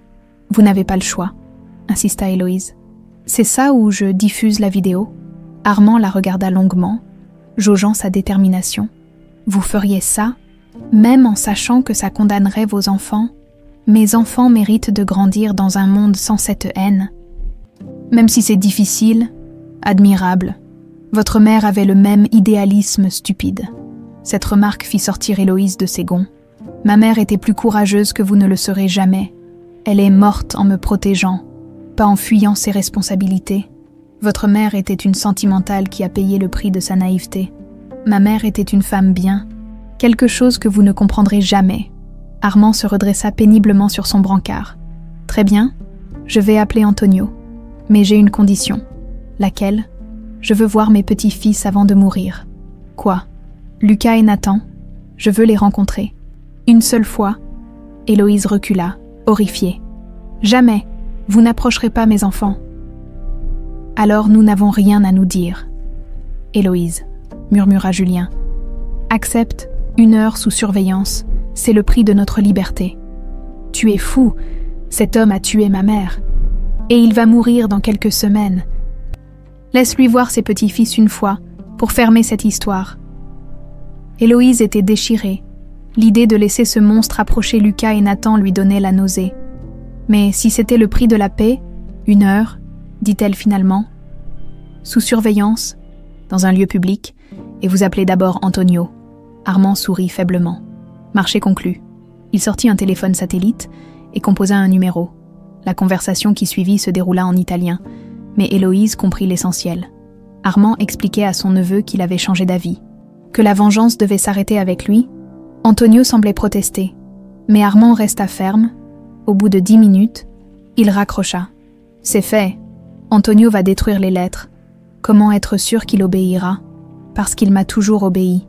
Et parce qu'au fond, il n'a jamais eu l'estomac pour la violence. » Julien regardait son père avec un mélange de soulagement et de tristesse. « C'est vraiment fini. Pour toi, oui, tu es libre, mon fils, libre de vivre ta vie loin de mes erreurs. Et pour vous. » Armand toussa, crachant un peu de sang dans un mouchoir. « Pour moi, il ne reste plus qu'à attendre la fin, en espérant que ces quelques semaines me laisseront le temps de connaître mes petits-fils. » Héloïse regardait cet homme brisé et se demandait si elle avait fait le bon choix. La vengeance était-elle vraiment finie, ou ne faisait-elle que commencer une nouvelle phase, plus insidieuse? « Demain, dit-elle, au parc de la Pépinière, 15 heures, 1 heure, pas plus. »« Merci, » dit simplement Armand. Et pour la première fois depuis des décennies, sa voix contenait autre chose que de la haine. Le parc de la Pépinière grouillait de familles. En cette belle après-midi de printemps, Héloïse était arrivée en avance avec Lucas et Nathan, choisissant un banc près de l'aire de jeu d'où elle pouvait surveiller tous les accès. François l'accompagnait, flanqué discrètement de ses gardes du corps. « Maman, pourquoi tu es si nerveuse ?» demanda Lucas en remarquant ses mains qui tremblaient. « Je ne suis pas nerveuse, mon grand. On va juste rencontrer quelqu'un d'important. »« Qui ça ?» Comment expliquer à un enfant de 8 ans qu'il allait faire la connaissance de l'assassin de sa grand-mère? Héloïse avait tourné et retourné cette question toute la nuit, sans trouver de réponse satisfaisante. Un monsieur très âgé qui connaissait votre papa avant, Nathan, perché sur les barreaux de l'aire de jeu, scrutait les alentours avec cette attention particulière qu'elle lui connaissait depuis petit. « Il arrive », dit François en consultant son téléphone. Une ambulance privée s'arrêta près du parc. Julien en descendit le premier, visiblement tendu. Il portait des lunettes de soleil pour cacher ses ecchymoses, mais sa démarche restait raide. Derrière lui, 2 infirmiers poussaient un fauteuil roulant où était installé Armand Bellamy. Le vieil homme avait fait un effort vestimentaire. Costume sombre, cravate de soie, cheveux soigneusement peignés, mais rien ne pouvait masquer sa maigreur extrême et le teint cireux de sa peau. « Papa !» crièrent Lucas et Nathan en apercevant Julien. Ils coururent vers lui sans hésitation. Julien s'agenouilla pour les prendre dans ses bras, les yeux brillants d'émotion. Héloïse sentit sa gorge se serrer, malgré tout ce qu'elle avait appris. Voir Julien avec ses fils la bouleversait encore. « Mes bons hommes, murmura-t-il, vous m'avez manqué. Pourquoi tu es parti si longtemps ?» demanda Nathan. « Papa avait des problèmes à régler, mais maintenant, c'est fini. » Armand observait la scène depuis son fauteuil. Immobile comme une statue, son regard allait de Lucas à Nathan, étudiant chaque détail de leur visage. « Venez, » dit Julien en prenant ses fils par la main. « Je vais vous présenter à votre arrière-grand-père. » Lucas fronça les sourcils. « On a un arrière-grand-père. Oui, il est très vieux et très malade. Alors il faut être gentil avec lui. » Ils s'approchèrent du fauteuil roulant. Armand leva une main tremblante pour caresser les cheveux de Nathan, qui se laissa faire avec cette confiance naturelle des enfants. « Bonjour, monsieur » dit poliment Lucas. « Bonjour, mon petit » répondit Armand d'une voix rauque. « Tu t'appelles Lucas ?»« Oui, et lui c'est Nathan, mon petit frère. Je sais, vous êtes magnifique. » Nathan, toujours direct, demanda. « Pourquoi vous êtes dans un fauteuil ?»« Parce que je suis très malade. Mes jambes ne me portent plus. Ça fait mal, parfois. Mais voir vos beaux visages me fait oublier la douleur. » Héloïse observait cette conversation surréaliste, avec un mélange de fascination et d'angoisse. Armand Bellamy, le monstre qui avait hanté ses cauchemars, se comportait comme un grand-père ordinaire avec ses petits-fils. « Vous voulez qu'on vous pousse ?» proposa Lucas avec la générosité spontanée de l'enfance. « Ce serait très gentil. » Les deux garçons se placèrent derrière le fauteuil et commencèrent à le pousser lentement dans les allées du parc. Armand fermait les yeux, savourant ce moment qu'il avait cru ne jamais vivre. « C'est troublant », murmura François à Héloïse. « Quoi ?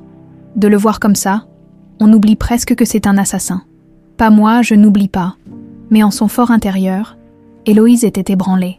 Cet homme brisé dans son fauteuil ressemblait si peu au monstre de ses imaginations. Ils s'arrêtèrent près d'un bassin où nagèrent des canards. Nathan était fasciné par les volatiles. Lucas expliquait doctement à Armand les différences entre les mâles et les femelles. « Ils sont intelligents, » dit Armand à Julien. « Tu peux être fier. Ils tiennent ça de leur mère. Et leur force de caractère de leur grand-père maternel, j'imagine. » Armand jeta un regard vers François, qui se tenait à distance respectable. « Delacroix a de la chance. Moi, je n'aurai jamais l'occasion de les voir grandir. »« Papa, » commença Julien. « Non, n'aie pas pitié de moi. J'ai fait mes choix.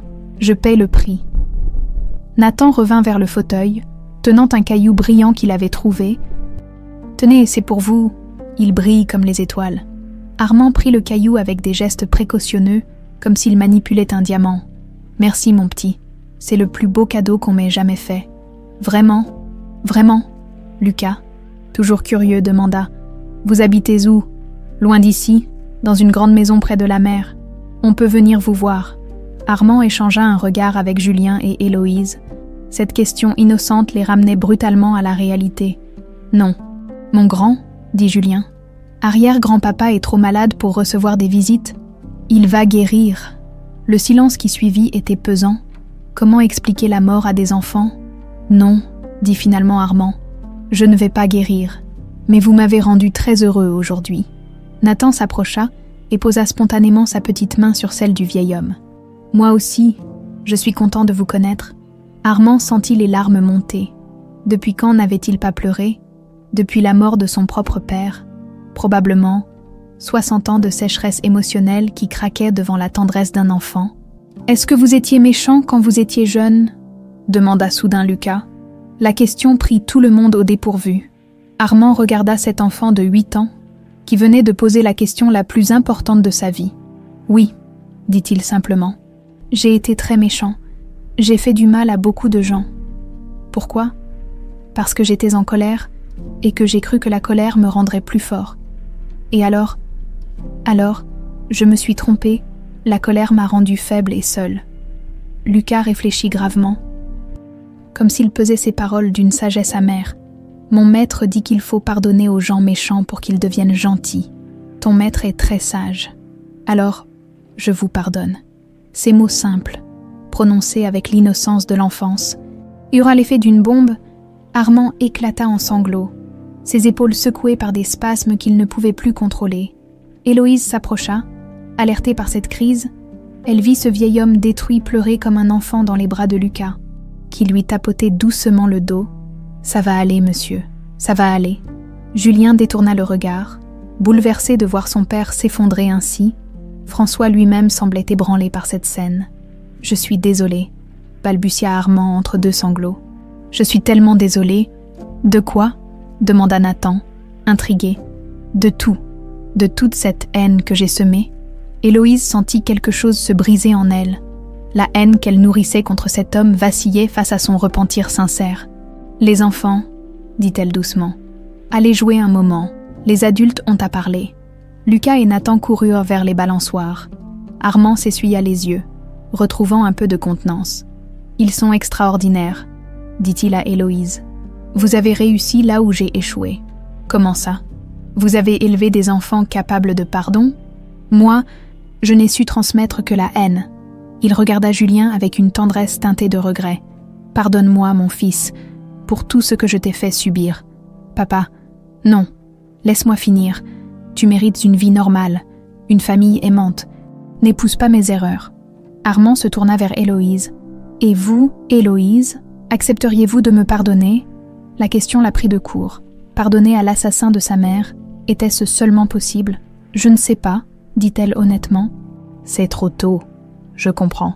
Mais sachez que votre mère était courageuse jusqu'au bout. Ses derniers mots étaient pour vous. Elle disait qu'elle vous aimait et qu'elle espérait que vous seriez plus forte que nous tous. Qu'est-ce qu'elle a dit d'autre ? Qu'elle priait pour que vous n'héritiez jamais de notre haine. Qu'elle voulait que vous brisiez cette chaîne de vengeance. » Héloïse regarda ses enfants jouer insouciants sur les balançoires. Lucas poussait Nathan. Tous deux riaient aux éclats. L'image même de l'innocence et de l'amour fraternel. « Je crois qu'elle a été exaucée, » dit-elle finalement. L'heure touchait à sa fin. Les infirmiers vinrent discrètement prévenir qu'il fallait ramener Armand à l'hôpital pour ses soins. « Une dernière chose, » dit-il en serrant dans sa main le caillou de Nathan. « Cette propriété en Italie dont je vous ai parlé, je la lègue aux enfants, qu'ils en fassent un lieu de paix, pas de guerre. Monsieur Bellamy, appelez-moi Armand, nous sommes de la même famille, maintenant. » Les garçons revinrent en courant pour dire au revoir. Ils embrassèrent spontanément Armand, qui ferma les yeux pour graver ce moment dans sa mémoire. « Au revoir, arrière-grand-papa, » dit Nathan. « Au revoir, mes trésors. Soyez heureux. » Alors qu'on le poussait vers l'ambulance, Armand leva une dernière fois la main vers François. « Delacroix, la guerre est finie. Prenez soin d'eux. » François hocha la tête. Incapable de prononcer un mot, quand l'ambulance disparut, Héloïse resta longtemps immobile, regardant ses enfants jouer. Le cycle de la haine était-il vraiment brisé ? Ou ne faisait-elle que commencer à comprendre que le pardon était un combat de chaque instant ? 3 semaines plus tard, le téléphone de François sonna à l'aube. Héloïse, qui dormait dans la chambre d'amis de la propriété Delacroix depuis leur retour du parc, fut réveillée par la sonnerie insistante. « Armand Bellamy est mort cette nuit », annonça François d'une voix neutre. Paisiblement, dans son sommeil, Héloïse ne ressentit ni soulagement, ni tristesse, juste une étrange sensation de vide, comme si une page importante de sa vie venait de se tourner. Les enfants, ils dorment encore. Vous voulez le leur dire ? Oui, ils ont le droit de savoir. Elle monta réveiller Lucas et Nathan avec des gestes tendres. Ils étaient si paisibles dans leur sommeil, si loin de toute cette violence qui avait empoisonné tant de vies. Mes chéris, réveillez-vous. Maman a quelque chose d'important à vous dire. Lucas ouvrit les yeux le premier, toujours alerte malgré son jeune âge. Qu'est-ce qu'il y a, maman ? Vous vous souvenez d'arrière-grand-papa Armand, le monsieur en fauteuil roulant ? Demanda Nathan en se frottant les yeux. Oui, il s'est endormi pour toujours cette nuit. Nathan fronça les sourcils, cherchant à comprendre. Il est mort. Oui, mon cœur. Il était très malade, tu te souviens ? Lucas réfléchit gravement, comme il le faisait toujours face aux grandes questions. Il est au ciel maintenant ? Je pense, oui. Avec grand-mère Claire ? Cette question surprit Héloïse. Les enfants ne savaient pas qu'Armand avait tué Claire. Pour eux, c'était juste leur arrière-grand-père qui retrouvait leur arrière-grand-mère. Peut-être, dit-elle en serrant ses fils contre elle. Plus tard dans la matinée, Julien arriva avec des nouvelles importantes. Il avait l'air libéré d'un poids énorme, comme si la mort de son père l'avait enfin autorisé à respirer. « Les obsèques auront lieu demain », annonça-t-il. Il a demandé des funérailles simples, juste la famille. « Nous en faisons partie », demanda Héloïse. « Si vous le souhaitez, les enfants aussi. » François, qui les avait rejoints dans le salon, semblait pensif. « J'irai », dit-il soudain, pour clore définitivement cette histoire. « Vous êtes sûr ? Certain. Cet homme a empoisonné ma vie pendant 28 ans. Je veux voir sa tombe pour être certain que c'est fini. » Le lendemain, une petite assemblée se réunit au cimetière de Cannes. Quelques vieux associés d'Armand, son neveu Antonio venu d'Italie, et la famille recomposée, François, Héloïse, Julien et les enfants. Le cercueil était simple, en chêne massif. Dessus, une seule couronne de fleurs blanches et le petit caillou brillant que Nathan avait offert à Armand au parc. Antonio Bellamy ressemblait à son oncle en plus jeune. Il s'approcha d'Héloïse pendant la cérémonie. « Ainsi, vous êtes la fille de Claire. Mon oncle m'a beaucoup parlé de vous avant de mourir. Qu'est-ce qu'il vous a dit ? Qu'il regrettait énormément, et qu'il comptait sur vous pour tourner une page sombre de notre histoire familiale. » Antonio lui tendit une enveloppe scellée. « Il m'a demandé de vous remettre ceci. » À l'intérieur, Héloïse trouva une lettre manuscrite et un acte notarié. « Ma chère Héloïse », avait écrit Armand, « si vous lisez ces mots, c'est que j'ai rejoint votre mère dans l'au-delà. J'espère avoir l'occasion de lui demander pardon. En attendant, je vous lègue ma propriété de Toscane. Comme promis, elle appartiendra à Lucas et Nathan à leur majorité. J'ai également créé un fonds de 10 millions d'euros pour les familles que j'ai détruites au cours de ma vie. Je compte sur vous pour en superviser la distribution. Votre mère avait raison. La vérité vaut mieux que la vengeance. Prenez soin de vos enfants. Ils portent en eux l'espoir d'un avenir meilleur. Armand Bellamy. » Héloïse relut la lettre plusieurs fois, émue malgré elle par cette dernière tentative de rédemption. Quand le cercueil fut mis en terre, Lucas et Nathan jetèrent chacun une fleur dessus. Nathan murmura « Au revoir, arrière-grand-papa. J'espère que vous n'avez plus mal. » Sur le chemin du retour, Julien prit la main d'Héloïse. « C'est vraiment fini maintenant, » dit-il. « Tu crois ? J'en suis sûre. La haine est morte avec lui. Et nous ? Qu'est-ce qu'on devient ?» Julien s'arrêta et se tourna vers elle. « Je sais que j'ai détruit votre confiance. Je sais que les mensonges ont empoisonné notre histoire, mais mes sentiments pour vous étaient vrais, le sont encore. » Héloïse regarda cet homme qui avait été à la fois son salut et sa perdition. « Pouvait-on reconstruire sur des fondations si abîmées ? J'ai besoin de temps, » dit-elle, « pour digérer tout ça, pour réfléchir à ce que je veux vraiment. Je comprends, je peux attendre. Et les enfants, ils ont besoin de leur père, même un père imparfait. » Ils reprirent leur marche en silence. Chacun perdu dans ses pensées, 2 mois plus tard, Héloïse avait pris sa décision. Elle convoqua François et Julien dans le bureau, où tout avait commencé. « J'accepte l'héritage, » annonça-t-elle, « mais à mes conditions. »« Lesquelles ?» demanda François. « D'abord, je ne veux pas de ce mode de vie, pas de garde du corps permanent, pas de bunker. Les enfants grandiront normalement.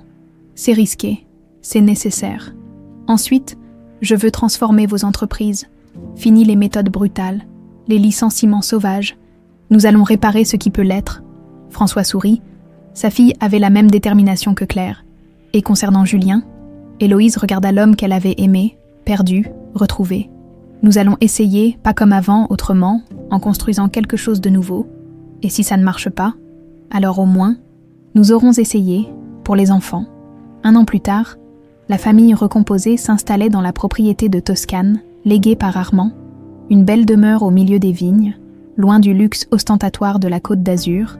Lucas et Nathan couraient dans les oliviers. Insouciants et heureux, ils ne savaient toujours pas toute la vérité sur leur famille, mais ils grandissaient dans l'amour et la sécurité. « Tu regrettes parfois ?» demanda Julien à Héloïse un soir, alors qu'ils regardaient le coucher de soleil sur les collines toscanes. « Quoi ? Ta vie d'avant, simple, sans complications. » Héloïse réfléchit en caressant la chaîne de sa mère qu'elle portait toujours autour du cou. « Non, cette épreuve nous a fait grandir. Et puis... » Elle sortit de sa poche une lettre qu'elle venait de recevoir. « Qu'est-ce que c'est ? Une lettre de remerciement d'une famille d'employés que nous avons aidés avec le fonds Bellamy. Leur fils peut maintenant aller à l'université. Tu vois, ta mère avait raison. La vérité et le pardon valent mieux que la vengeance. Maman, cria Nathan depuis le jardin. Viens voir, Lucas et moi, on a planté un arbre. Héloïse et Julien rejoignirent leur fils près d'un petit olivier qu'ils venaient de mettre en terre. Il va devenir grand et fort, expliqua Lucas avec sérieux. Et ces olives serviront à faire de l'huile pour nourrir les gens. C'est beau, dit Héloïse. Et nous, on sera ses papas, ajouta Nathan. Ses papas? Oui, Lucas et moi, on va s'occuper de lui ensemble, comme une vraie famille. Héloïse sourit, les larmes aux yeux. Ses enfants venaient de résumer en quelques mots innocents toute la leçon de cette histoire. L'amour et l'union valent tous les héritages du monde. François arriva pour le dîner, chargé de cadeaux comme toujours. Il avait trouvé sa place de grand-père gâteau et s'épanouissait dans ce rôle qu'il n'avait jamais espéré jouer. Alors, mes petits-fils, vous êtes heureux dans votre nouvelle maison? Oh oui, grand-père François, répondirent-ils en chœur. Et vous savez quoi? Cette maison a une histoire spéciale. Raconte, demanda Nathan, toujours avide d'histoire. Elle appartenait à des gens qui se disputèrent beaucoup, mais maintenant, c'est devenu une maison d'amour. Comme nous, demanda Lucas. Exactement comme vous. Le soir venu, quand les enfants furent couchés, Héloïse monta dans sa chambre et sortit la dernière lettre de sa mère, celle qu'elle n'avait jamais montrée à personne. Ma chérie, y avait écrit clair. Si tu lis ces mots, c'est que tu as trouvé la force de pardonner. Le pardon n'efface pas la douleur, mais il empêche qu'elle se transmette. Tu as brisé la chaîne de la haine. Nos descendants pourront grandir libres. Je suis fière de toi, ma petite fille, maman qui t'aime. Dehors, le vent faisait bruisser les feuilles du petit olivier. Demain serait un jour nouveau. Sans le poids du passé, la guerre était vraiment finie.